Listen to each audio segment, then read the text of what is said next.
Hello everyone, myself Nidhi Gupta, Assistant Professor in IT Department. Today I am going to discuss the data structures, the topic stack operations and applications. So the first of all, what is stack? So stack is a important data structure. It is a linear data structure in which the elements are stored one after the another. So it is the elements are having the unique predecessor and unique successor. Let us take this example. This is the example showing the pile of plates where one plate is placed on the top of another. So in this case, when the one plate is placed on the top of another, then in that case, whenever we are inserting any plate over here, we will insert at the top always. And whenever we want to delete any of the plate from this stack, then we always delete from the top only. So the stacks works on the principle of last in, first out. So whatever we are placing last, we are picking it out the first plate only. So the stack is a linear data structure which uses the same principle, that is LIFO. So LIFO data structure is the in which the elements are inserted last is the first one to taken out. So stack, now this stack, how can we implement the stack in the C language? So the stacks are implemented using first array and second is linked list. So there are two options to implement the stack. So we will be discussing the array representation of stack first. So in computer memory, stack can be represented as a linear array. So we consider the stack as a linear array. Every stack has a top element associated with it. There is a variable called top, and it is the top always holds the latest element added into the stack. So there is another variable called max. So max, which is used to store the maximum number of elements in the stack can hold. So if the stack is the array size is 5, then the value of max would be 5. Now if top is equal to null, then it indicates that the stack is empty. And if the top is equals to max minus 1, in that case we consider that the stack is full, because max is the maximum element inside the stack, and when the index number starts from 0, so in that case the last index number would be max minus 1 only. So in this case, when the top value is max minus 1, we always say that the stack is full, and when the stack is full, we cannot insert it further. Now the operations on stack. What are the different operations that we can do in the stack? So majorly the stack are having three primitive operations. The first is the push operation. So push operation is considered for the insertion of any element in the stack. So the push element is used to insert an element in the stack. The new element is added at the top position of the stack. However, before inserting a value, we must check if the stack is full or not. If the stack is full, that is if top is equals to max minus 1, in that case we generally says that we cannot insert it further. So this is the condition we always say as overflow. So in that case the elements will not be inserted further, and it will print the message overflow and return. It return back to the main program. So this push operation is considered for the insertion inside the stack. Over here in this figure, we can see that the size of the array is 10. That is the index number starting with 0 to 9, and the latest element which is added is E. So in this case the value of top is equal to index number 4. So it is the fifth element we have added, so that is why the value of top is equals to 4.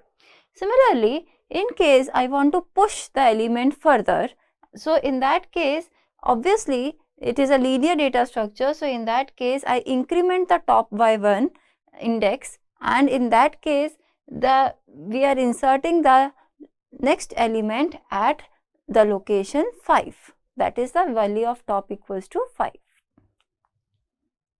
Now, pop operation. The pop operation is considered for the deletion inside the stack. So, whenever we want to delete any element inside the stack, we always delete it from the top position, because we cannot access the element which are below the top. This is the property of the stack only. So, in that case, there is no need to give any element that what we want to delete. Basically, whenever we call pop, always the top element get deleted. So, this is used for deletion. Now, whenever we are going to delete any element in the stack, then in that case, first of all, the first condition that we need to always check is that whether the element is there or not. It may happen that the stack is empty, and that condition is called top equals to null. And sometimes in many cases, in many somewhere many papers have written like top equals to -1. That is all acceptable. -1 also indicates that top equals to null. So, in general, we say that when the value of top equals to null, in that case there is no element, so we cannot delete anything, and this condition is called underflow. So, when we check for top equals to null and print the underflow if the condition is true. Otherwise, we extract, we fetch the topmost value of the stack. So, in this case, like this example, over here the topmost element is E. So, we fetch the element E from the stack, and thereafter we know that the current value of top becomes top equals to top -1. That is, now it points to D, because after E, D is there. So, this is called pop operation. Next is peak. Peak, as the we know that we cannot only see the topmost element of the stack. So, in that case, only the topmost element is visible to the user and nothing else below elements are visible. So, in that case, the peak returns the topmost value. It only displays the element which is at the topmost position. So, in this case, this is the array. When we call the peep, then in that case it will return E. So, it is not inserting or not deleting any element, it is just showing that which element is there at the topmost position. However, while implementing the peep operation, we need to find out that whether the elements are there or not, because it may happen that elements are not there.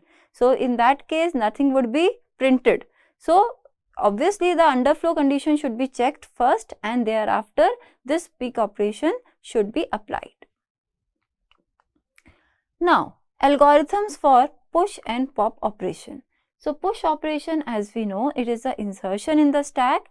In this case, over here, as I discussed, that we need to first of all find out whether the stack is full or not. So, we need to check the overflow condition.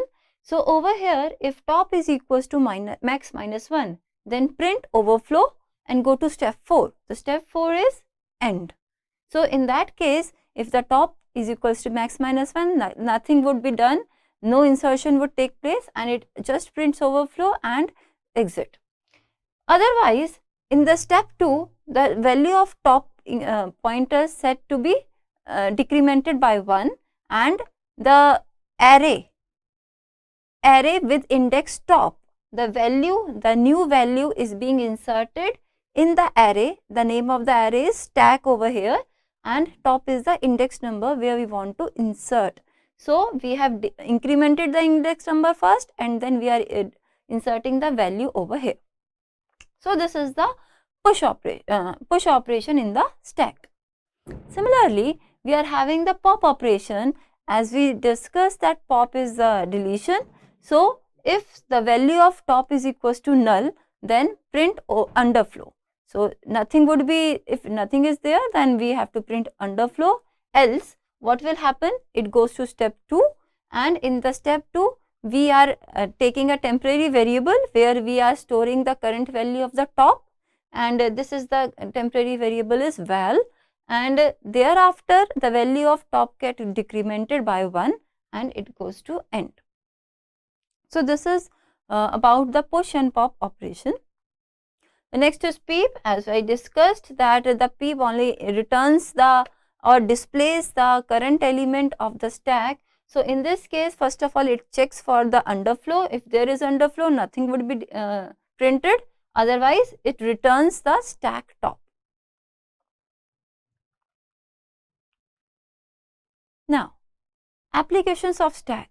So, let us see the where the stacks are actually used technically when we during the any of the computer operations.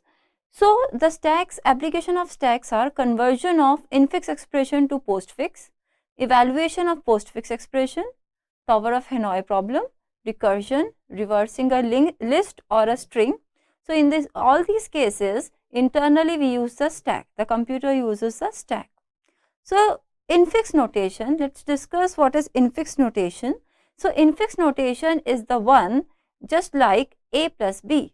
So, A plus B where A and B are the operands and plus is the operator. So, whenever the operator comes in between the two operands, then in that case we say the expression is written in the form of infix notation. So, just like over here it is written A plus B. So, this is the infix notation where operator is in middle. Next is postfix. The postfix says that first of all the operands comes and thereafter the operator comes. So, in this case A plus B is written as AB plus. So, this AB plus is called the postfix notation. This postfix notation is also known as reverse Polish notation. So, for every infix notation we could have the equivalent postfix notation. So, in this case let us take the one of the another example A plus B into C. In this case the A plus B is in the bracket, we will solve it first. So, it becomes AB plus then into C and thereafter AB plus C into. So, this is the required postfix expression over here. Next is prefix. As the name signifies that pre means the operator comes first and then the operand comes. So, in this case A plus B is being written as plus AB. So, for this expression also it whenever we solve this bracket first, then A plus B is written as plus AB. When this is plus AB and this is C and into is in between, then plus AB, then this into gets solved. So, we get multiplication into plus ABC. So, this is the required prefix expression for this given infix expression. So, now what is the role of computer? Basically in the programming language we used to give the notations as infix notation, but the computer internally converts this infix notation first into the equivalent postfix expression, and when this infix is converted into postfix, thereafter it evaluates the postfix expression. So, during this process of conversion of infix to postfix and evaluation of postfix, stacks are used. So, this is the algorithm where for conversion of infix expression into the equivalent postfix expression. So, according to this algorithm, what we do is in the step 1 we place the right parenthesis on the right and extreme right of the expression and we push the left parenthesis on the stack. So, this is acting as a delimiter so that we come to know that the expression has been ended and we need not to scan it further. So, that is why it is being done. Now, the step 3 says that repeat until each character in the infix notation is scanned. So, these steps are repeated until we keep on scanning each of the character in the expression. So, this algorithm says that if the left parenthesis is encountered, then push that parenthesis into the stack. If the operand is encountered, that is any digit or any alphabet is encountered, then push it into the postfix expression. If left parenthesis is encountered, then repeatedly pop from the stack and add to the expression each of the operator from the stack until for every parenthesis, closing parenthesis, we get the opening parenthesis. We will just see in the example. So, it will be clear there. So, and thereafter we discard the left parenthesis. If the operator is encountered, then what we do is we repeatedly pop from the stack and add each operator to the postfix expression which has the same or higher precedence than x. So, and we put that scanned operator inside the stack. So, this gets repeated for each of the character. Repeatedly pop from the stack and add to postfix expression until the stack is empty and thereafter exit. So, let us execute this on the given example. So, this is the example showing the infix expression a bracket a divided by b minus c into d plus e and bracket closed. So, this is the expression.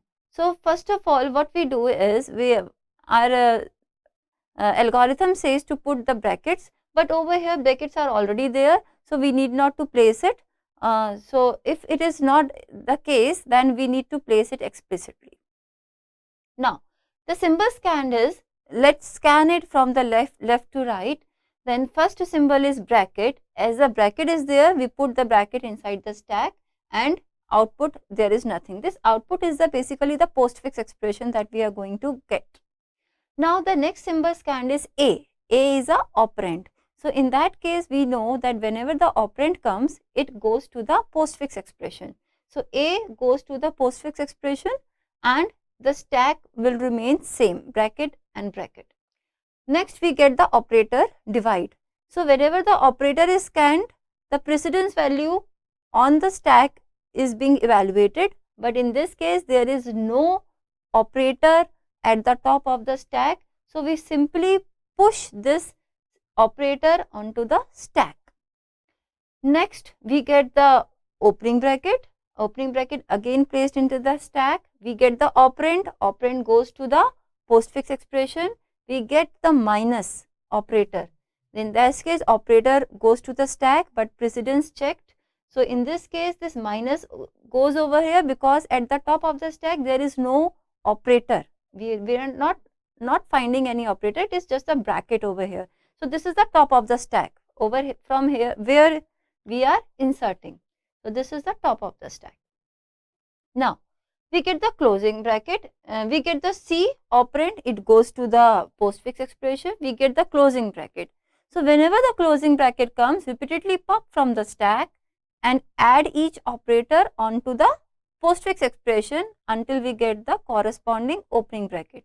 So, in this case, the opening bracket is this, but before that it is minus. So, minus gets popped from the stack and it gets added to the postfix expression.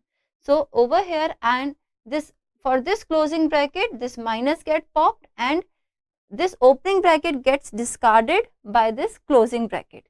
So, we are left with opening bracket and division symbol. Next, we scan the multiplication. So, multiplication being the operator, it again check the precedence of the top operator. So, divide and multiply is having the same precedence.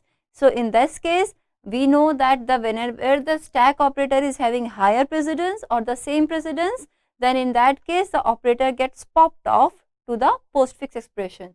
So, in this case, divide gets popped off and the scanned symbol gets added to the stack.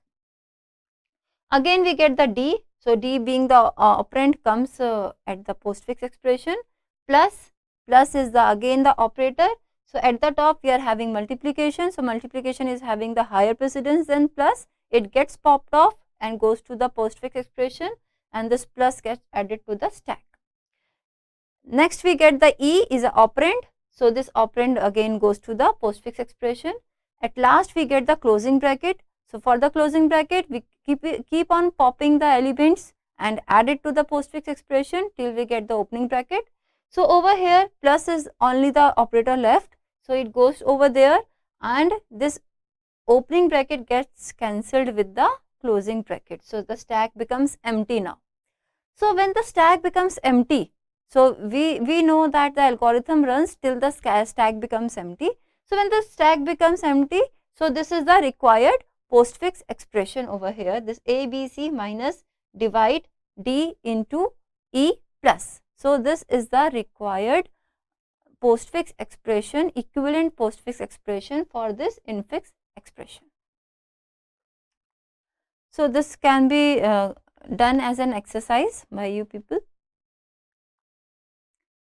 Now, next is to evaluate the postfix expression using the stack. So for evaluation means to find the answer. So given one postfix expression as 934 into 8 plus 4 divide minus. So in this case again we scan the character from left to right. So in this case the first character is 9. So 9 comes, though this is an operand. So what we do is we push it into the stack. Then thereafter 3 comes, again we push it into the stack. Thereafter 4 comes, again we push it into the stack. And when the operator comes, what we do is we pop the element from the stack, and we pop first element and then we pop second element, and thereafter we apply the operator, scanned operator on second element, operator first element, and we evaluate the expression. So in this case we pop 4 first and then 3 next. Thereafter we apply 3 into 4. So it becomes 12. So in this case it becomes 12. Thereafter we scanned 8. So 8 is over here. So 9, 12, 8 we get added into the stack. Thereafter plus. So again we pop 8 first and then 12 first. So 12 plus 8, that is 20. The answer would goes to the stack again. Again 4 is there. So over here 9, 24. 4 gets added to the stack. Division is there. So in this case again 4 is popped first and then 20 is popped. So we apply second digit in operator first digit. So 20 division 4. So we get 5 over here. Again minus. So 9 minus 5 we get 4. So 4 is the required result for the evaluation of this expression. So this can be considered as exercise for your. Now the next application is Tower of Hanoi. Tower of Hanoi problem is one of the very known problem. It is a mathematical puzzle invented by the French mathematician in 1883. So the game starts by having the 3 discs. So they are stacked in the increasing order of size. So over here we can see these are the 4 discs over here. Okay? So there may be few discs may be there. So the number of discs can vary, but there are only 3 pegs, 1, 2, 3. So 3 pegs are there. So the objective of this game or the puzzle is to transfer the entire tower of one of other pegs. However, you can only move one disc at a time, and you can never stack a larger disc on the smaller one. So let's try to solve this problem with fewest possible moves. So this is the ultimate goal, and this is the initial stage, and this is the final stage. So we need to keep on finding the number of moves, minimum number of moves required to reach to the final goal. So this is the solution for the 4 discs. So over here we can see these are the 4 discs and 3 pegs are there. This is the initial stage, and through sequence of moves, as we can see, we reach to the final stage.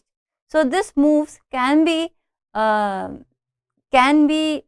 solved using the algorithm and using the stacks. So stacks are used internally in order to solve this Tower of Hanoi problem. So there is a recursive solution for that, and the recursion requires stack. So the recursive solution for Tower of Hanoi is divided into 3 steps.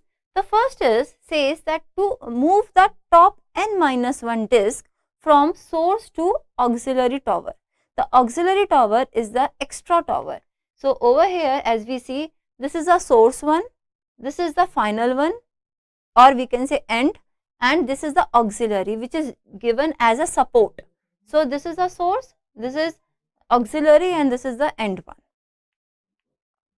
So let's call 3 pegs source, auxiliary, and over here it is set ending or destination. So move the n-1 disk from source to auxiliary tower. And this step is also done recursively. This is not a single move. This is a sequence of moves. We keep on doing this recursively. Move the last nth disk from source to destination. This is the single step. Thereafter, move the n-1 disk that we have placed over here from source to auxiliary. Then we again move the n-1 disk from auxiliary to the final destination.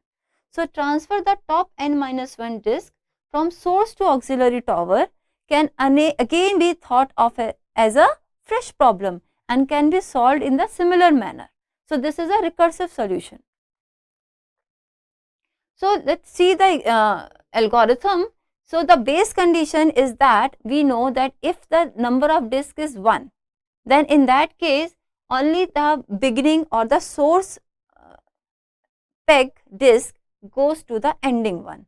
So there are only single disk, so there is no need of auxiliary tower. We just pick the last disk or the one disk that we are having and place it in the ending one peg. So over here, if n is equal to 1, it is beginning to end and return. Else, if n is not equal to 1 or it is greater than 1, then what we do is we again call this recursive function tower, and for now it is for n, now it has become for n-1. So over here n-1 beginning and auxiliary. So in this case, as we see in the previous, we have said that move n-1 disk from source to auxiliary. So this step over here is that we are moving n-1, we are starting with beginning and the ending is auxiliary now, and this end peg is acting as a auxiliary. So this get copied into this when we recursively call this function. Thereafter, this is a single step that move the last, that is a last nth disk which is left from beginning to end. So over here we write beginning to end, and at last move n-1 disk from auxiliary peg to the ending peg. So when we have placed it in the auxiliary, now we pick from the auxiliary and then we place it into the ending, and this beginning is acting as a auxiliary. So this is the recursive solution for this Tower of Hanoi problem, and this recursive solution requires stack. So this is the number of moves from different pegs of disk, various disks, for n equals to 4. So over here the size of the disk is n equals to 4. So you can see over here that if the number of disk is 1, number of moves is 1. If the number of disk is 2, then it is 3. The number of disk is 4, then the number of moves are 15, and for 5 it is 31. So in this case, if we can say, the formula goes like 2 to the power of n minus 1 number of moves are there, where n is the number of disk. Thank you.